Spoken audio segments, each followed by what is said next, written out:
Good morning, everyone. Good evening, good afternoon, wherever you are, and welcome to this week's Weekly Energy Boost.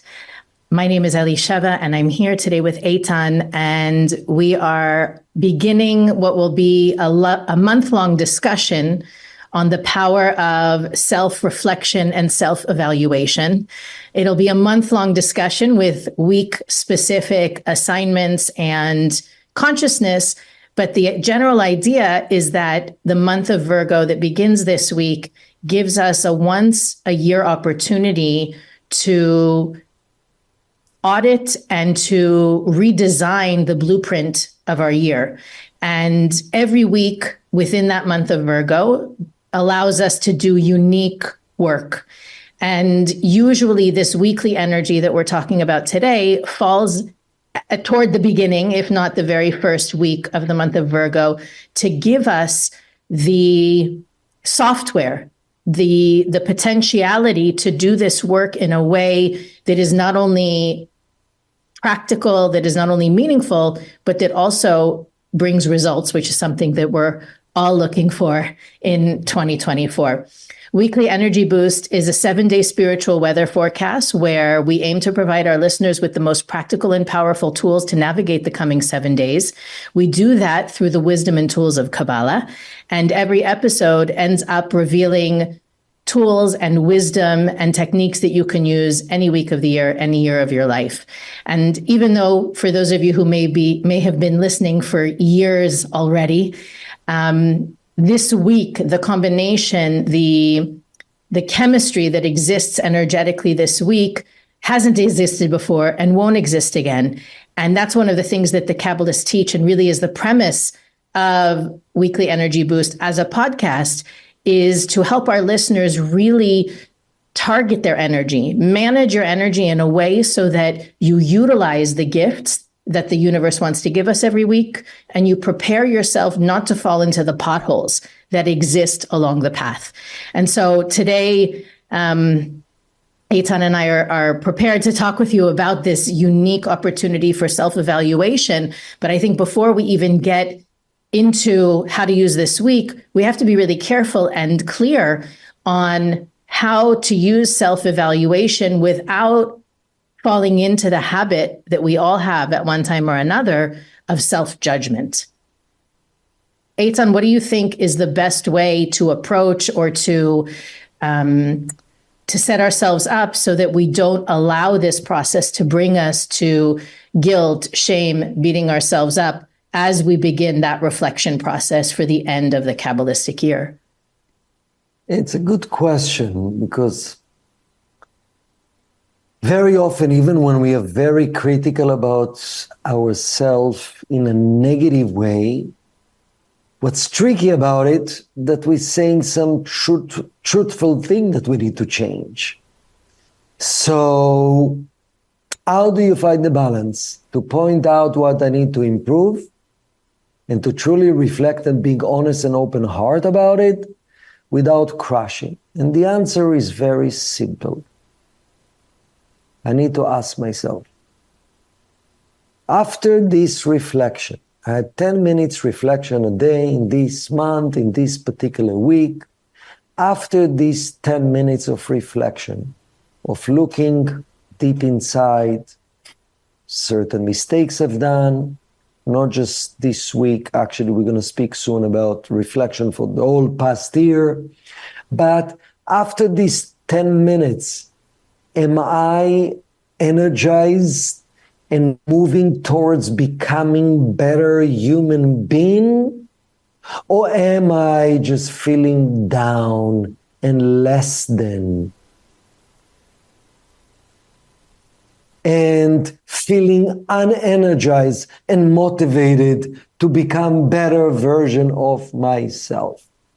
The goal of reflection is right after the reflection, it gives me the energy and the tools to become a better version of myself. So if we're going back to the intention behind reflection, is desire to become better. That's the intention.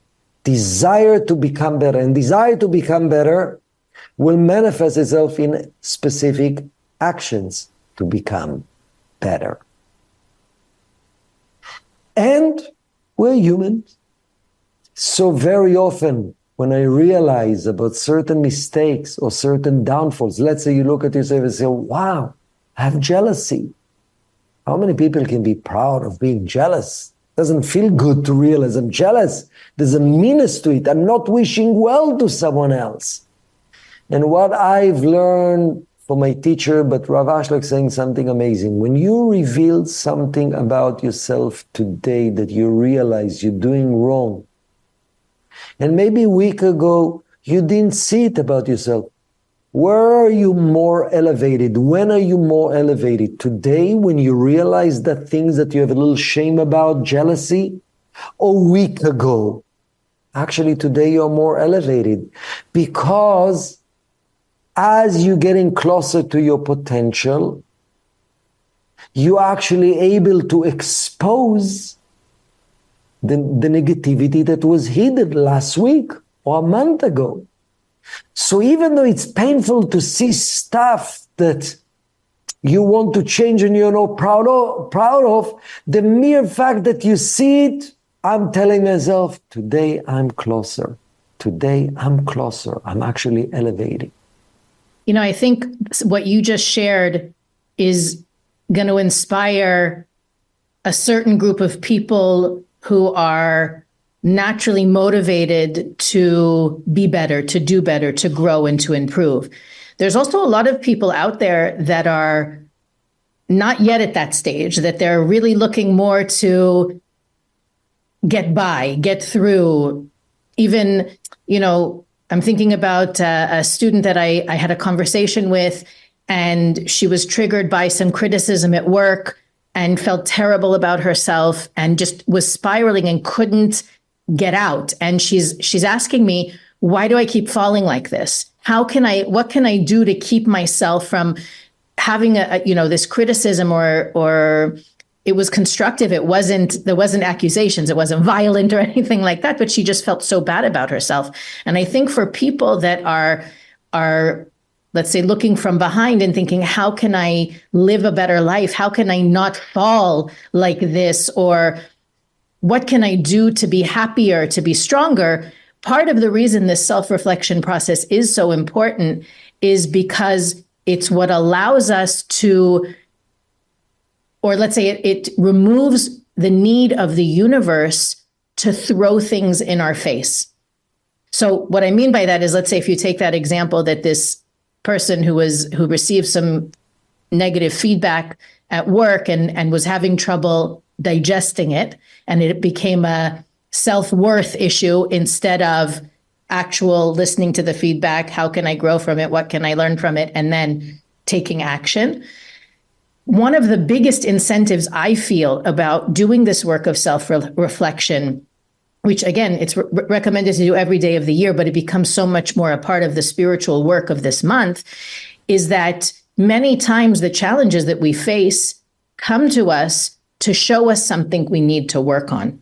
And when we're engaged more proactively in looking for how I can improve, how can I grow, reflecting on, oh, you know what, I was a little bit judgmental today. I was critical today. I was defensive today. I took things personally today, and working on it before the universe needs to throw us a chaotic or painful situation to then reflect and say, how can I grow from this? What is this here to teach me? We end up eliminating the need for a lot of unnecessary drama and chaos because we've proactively said, part of my purpose here is to grow and to change. I want to be the director of that change rather than the universe almost forcing me to change. That's beautiful. I think what you're presenting, Elisheva, is there are two forces in life. There's the force of our soul and the force of our ego. The force of the true essence of who we are, which is our soul, and the false us, the ego, which we all have it. It's part of the game of life. Our soul knows that the only reason I'm in this world is to reveal my potential, means to grow, to learn lessons out to reveal my gifts, my kindness, my love, my energy, my unlimited strength. That's what I came to do in this world. But in order to do this, my soul knows I need to actually expose and reveal what's stopping me from to do it. My selfishness, my laziness, my self-judgment, my neediness, my desire for approval, and all the things that's stopping my true potential to grow. So that's my soul knows. My ego's job, and that's what is doing us, is to feel good now. I want to cover up all what's wrong with me. I want to be approved today. I want to feel amazing today. So the ego doesn't care about growth, wants to feel great now. My soul cares about growth. My true self wants to say, actually, I'm looking forward to see what needs to be improved. What I was blind about. My ego is saying, no, I can't stand it. I feel bad when I realize something was wrong with me. That's the ego vision. And what you say, Elisheva, is look at your own life. Whenever you were resisting learning lessons proactively, chaos had to happen. Think in your own life. Think about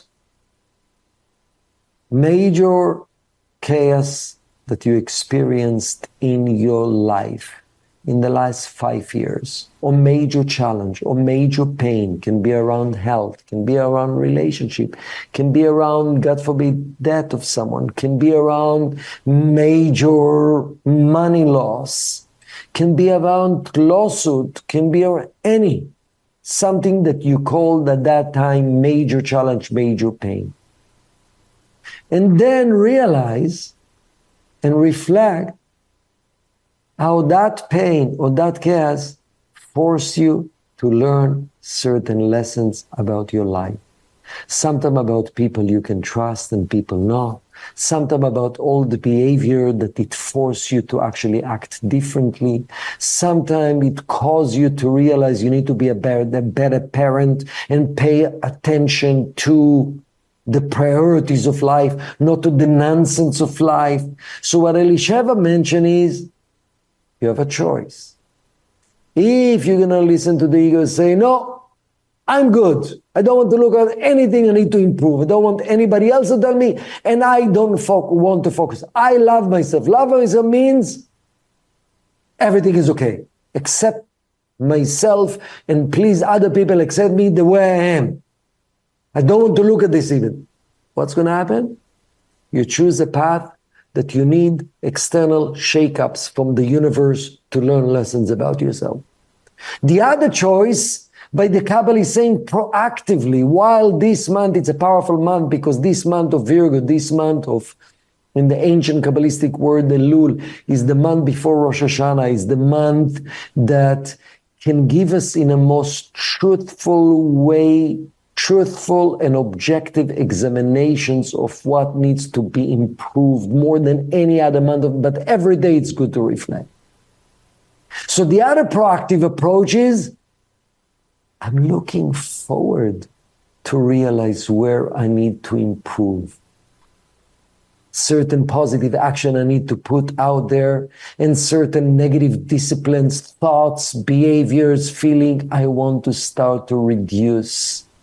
And that works of reflection for the sake of growth are more powerful when I'm injecting excitement and happiness and gratitude into it. Before even you reflect, because some people reflect whenever something bad happened, why did it happen? It's a little bit reactive.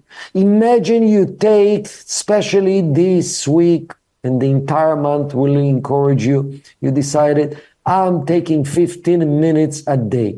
The way I do it, I'm using my iPad and I have pencil. I love every day with the little music after meditations to look inside, to reflect. While daily I'm reflecting anywhere about the past day, but in this month I'm also reflecting about the all last 11 months. Can you share with us some questions or ways that we can ask ourselves to reflect, to get deeper, that we won't just be working on the superficial issues, but we'll really get to some of the deeper work that we're meant to do? Yes, there's about 4 categories of reflection. I would like to speak, maybe we will to speak about another category. Sure. So I would like to speak about one category on reflection, and through the question and to the subject, maybe it will give us some tools. So for example, the first category in the ancient Kabbalistic terminology, it's called idol worshiping, but I want to bring it down to practicality. Idol worshiping represents when I'm dependent on external energy to feel better. So under this category, it's addiction and realizing where I lost my connection to my soul, to my center, and I needed the drug, I needed the alcohol, I needed the sex in order to get energy. That's one category I would like to reflect. Because as long as I'm attached to this type of energy, in a long term, it doesn't bring the best results into my life.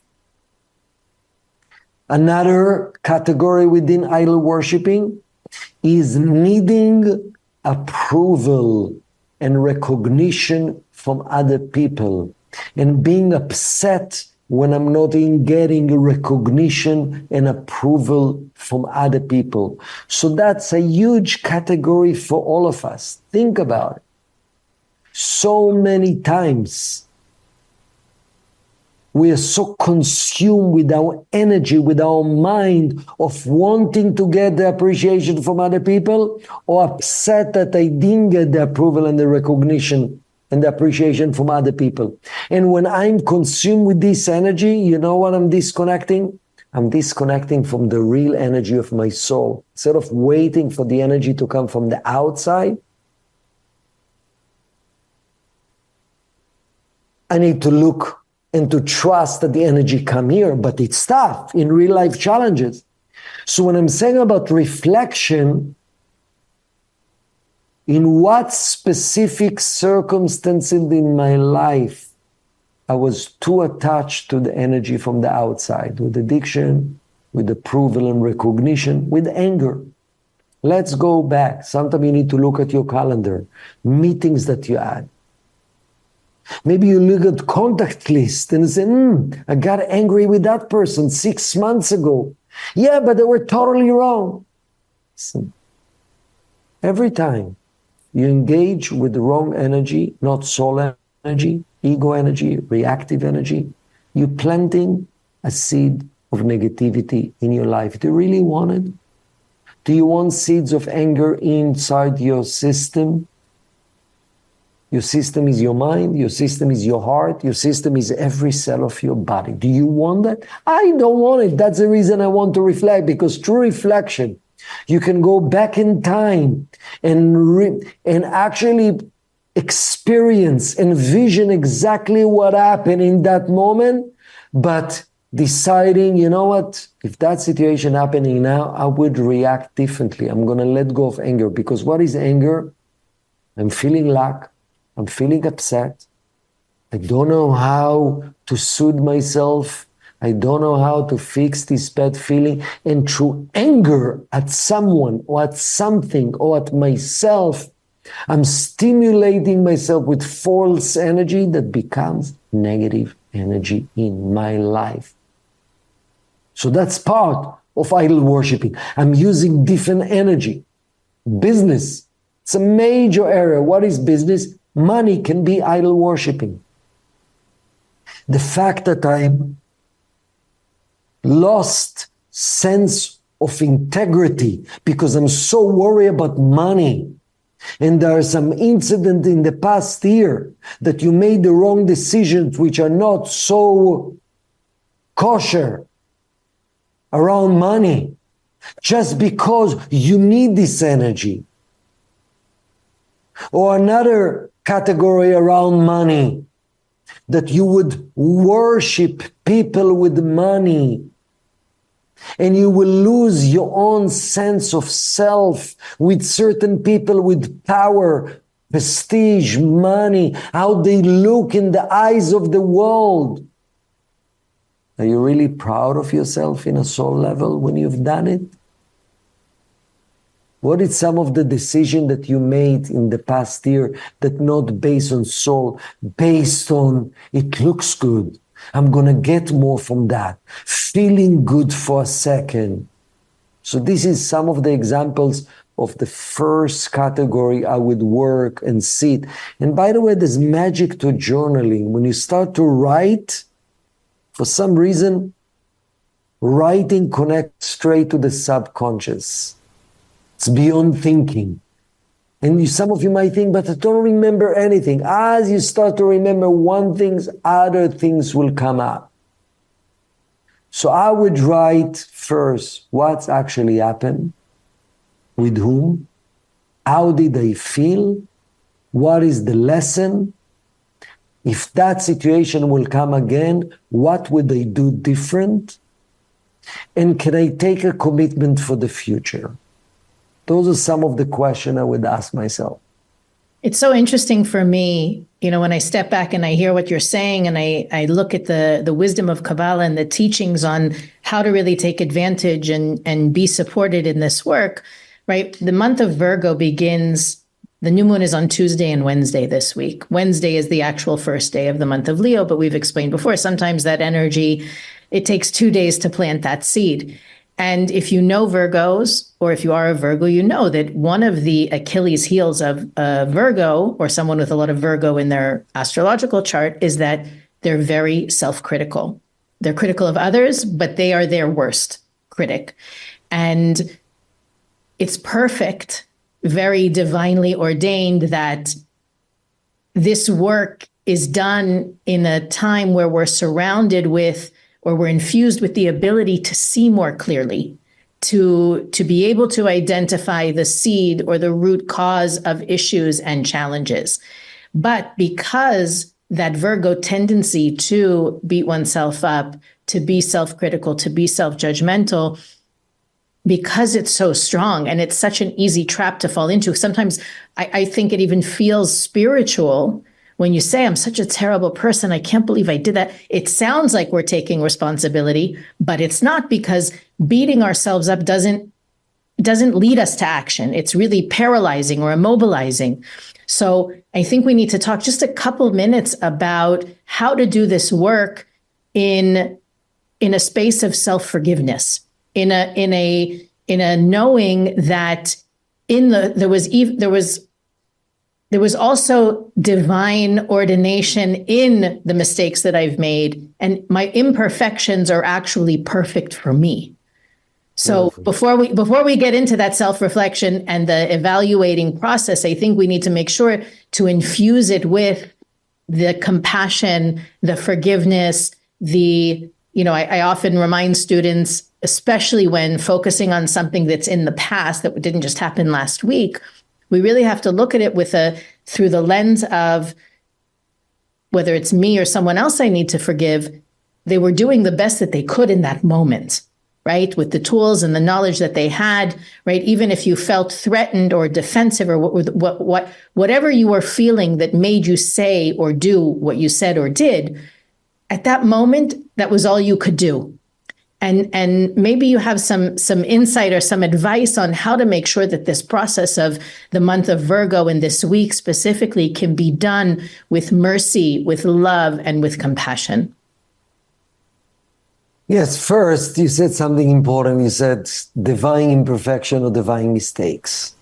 The Zohar tells us actually that before the world was created, we were meant to make mistake. It was preordained. Because imagine we came to this world as perfect being that didn't make any mistakes. So what's the process, what we call in Kabbalah, earning the light? Mistakes is what allowing us actually to truly experience what we call transformation. So actually there's a sentence that said there's not even a righteous, saint person in this world who doesn't make mistakes. Everybody make mistakes. And actually, Rav Ashlag, one of the Kabbalists, the greatest Kabbalist, saying that after the fact, when you look back at the mistake, you need to look at this as it was actually part of your spiritual process to make that mistake. Learn the lesson from it, never regret it. Because regret means I wish it would never happen. Imagine, try to consider that the fact that you have some mistakes or shortcomings that you carry within you from past lifetime and this lifetime, it is actually part of your divine process. Without this, you wouldn't be able to be who you are. And without learning from these mistakes, you'll never be able to reveal your true potential. So that's number one. Number two, change. Change requires two forces. Number one, it's the recognition of the mistake comparing to my true potential, which that's what's painful to accept. But change can never happen if the energy around the issue is kindness. In order to fertilize ground for true change, has to be energy of kindness, because the Creator is energy of kindness. Kindness cannot dwell in energy that is not kind.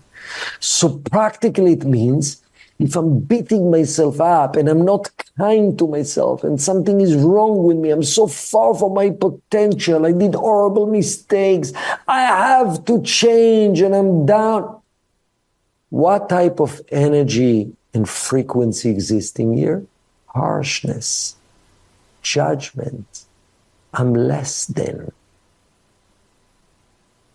So I'm not receiving the support from the universe, from the light, from the source of all good to help me to move to my next level.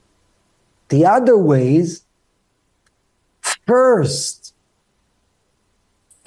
before you actually getting into what you actually would love to change and you realize it's not what your real potential is, infuse yourself with energy of kindness and tell yourself, no matter what, the mere fact that I'm sitting and reflecting, actually I'm proud of myself.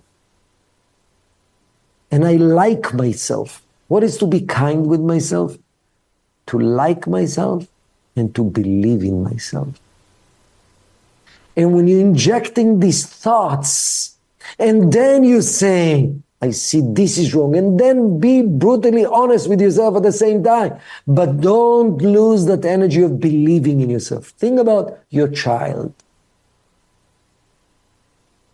or your nephew, or someone, a child that you care for. And they did a mistake, and you tell them what was wrong, but you're destroying them with lack any kindness. And you don't show that you even believe in themselves. You are a bad boy. Versus, I love you. You are amazing. I believe in you. But this has to change. So that's so essential when we are reflecting. So being in two places, I like myself, I'm kind to myself, but I don't want to stay the same. And I'm brutally honest with myself. I'm ready to go to my next level. This concept that Eitan was just sharing, the idea of, on one hand, being honest and acknowledging where my work is, but also at the same time focusing on the true me, the light within me, my soul, and operating more from that place. That's really the foundation of the course that we are opening up next week called Kabbalah 1. Eitan even mentioned throughout, for anybody who was listening, a phrase, earning the light. We dedicate a whole class to that concept, understanding how fundamental it is to our fulfillment, our purpose, and feeling connected to purpose. We'd love for you to join us. It's a 10-week course. It's on Zoom. And if the time doesn't work for you, if maybe you're on the other side of the planet, we have Kabbalah 1 classes opening up in all of our locations in many different languages, also online, and we'll include the link to get more information about that in this episode's show notes. But this work, I think the work of the month of Virgo, the work of this week, and the whole lesson that the Kabbalists give about self-evaluation is, yes, the month of Virgo is the month. If you want to create change for the coming year, this is the week, this is the month. But it's really a practice that the Kabbalists encourage year-round. And so we'll get deeper into that in the next few episodes, keeping in mind, again, that Tuesday and Wednesday are the new moon. So we make extra effort on that day because the 2 days of the new moon really create the mold for what's to come in the following 28 days. We really make the effort to be our best selves, to be as proactive as possible, to be the person that we want, to dress for the job we want, to be the person that we would love to show up as the entire month. And then we create that vessel, and it supports us throughout the month. So we encourage everyone to pay attention to that, be aware. But as with everything we said today, when you mess up, whether it's on the new moon or any other time, the real work is to pick yourself up. It's not about if you fall. It's really, the test is how quickly you can get up from the falling.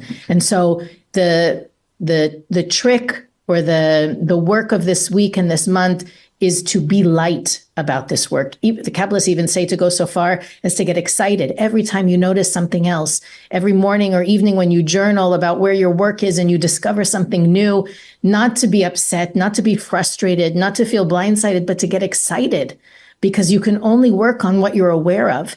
And when you become aware of something, it's a sign that you're ready to work on it. Eitan, any last words for our listeners this week? Yes, the last word is think big. Our potential is huge. When you think about change, everything starts with desire to change. Think unlimited. Our divine soul is so much bigger than what we can imagine. So when you open yourself to the downloads, what things I need to change, tell the universe, please help me to see things I need to change in order to connect with my big, unlimited potential. Think big. The universe wants to give us unlimited blessings. Beautiful.